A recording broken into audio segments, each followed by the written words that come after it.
Arkadaşlar iyi akşamlar. Şimdi hava karanlık malum. Bu saatte çalışmaya devam.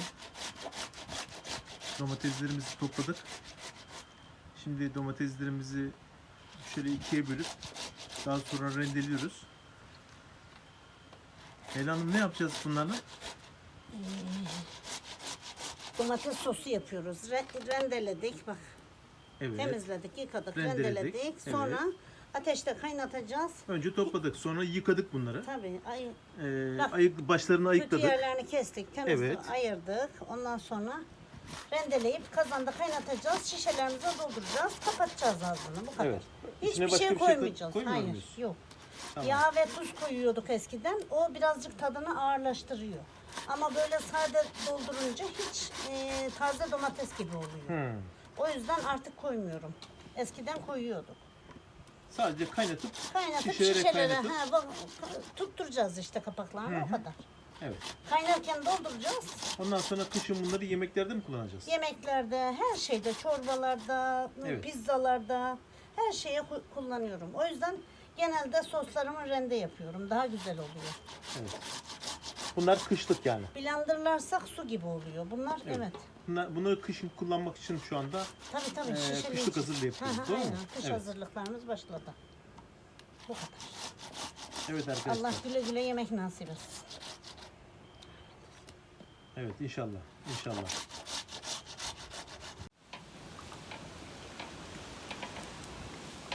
Evet Leyla Hanım, anlatın şimdi. Ne aşamadayız? Şimdi kaynattık, suyunu çektirdik. Bak koyu kıvam alana kadar. Evet. Ama salça kadar koyulukta değil tabii ki. Şimdi şişelerimizi dolduracağız. Evet, salça kadar koyulukta değil. Evet. Şişelerimize doldurup ağzını kapatıp vakumlatacağız. Hah, öyle. Tamam. Evet. Tamam. Şu çekme. Evet. Bunlar da az önce doldurduklarım, doğru mu? Evet. Evet. Kazanımız. Bunlar kışa yemeğe hazır artık. Evet. Şimdi bunları depolayacağız. Kışa Allah nasip ederse yemeklere katacaksın.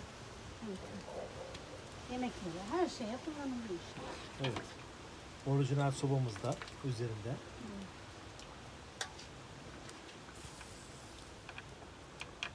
Şimşir kaşığımız. Kaşığımızda şimşir mi? Evet. Şimşir mi olması gerekiyor Şimşir kaşığımız. bunu yaparken? Hayır canım.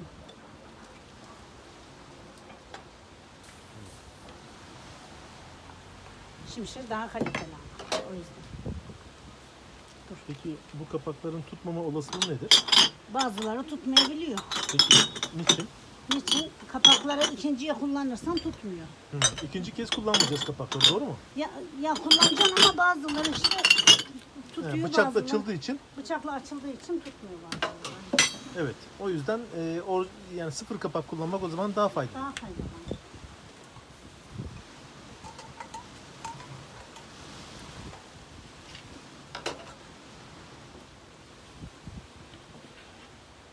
Hiç yağ, toz, hiçbir şey atmıyor. Sadece domatesi kaynattık. Kaynattık, suyunu çektirdik. Evet. Suyunu hiç dökmedik. Yağ, tuz katmadın hiç. Tatlı suyu içinde kalsın diye onu çektirene kadar kaynattık. Şimdi bunun içinde yağ, tuz hiç katmadın. Hiçbir şey katmadık. Sadece direkt domatesi Aynen. kaynattın Aynen.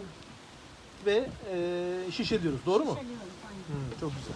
Ama işte o suyunu birazcık çektiriyorsun. Çok Evet. sulu olmasın diye. Evet, tabii. Rendeledikten sonra zaten görüldü. Daha sıvıydı. Şu anda koyulaştı kaynadıktan sonra.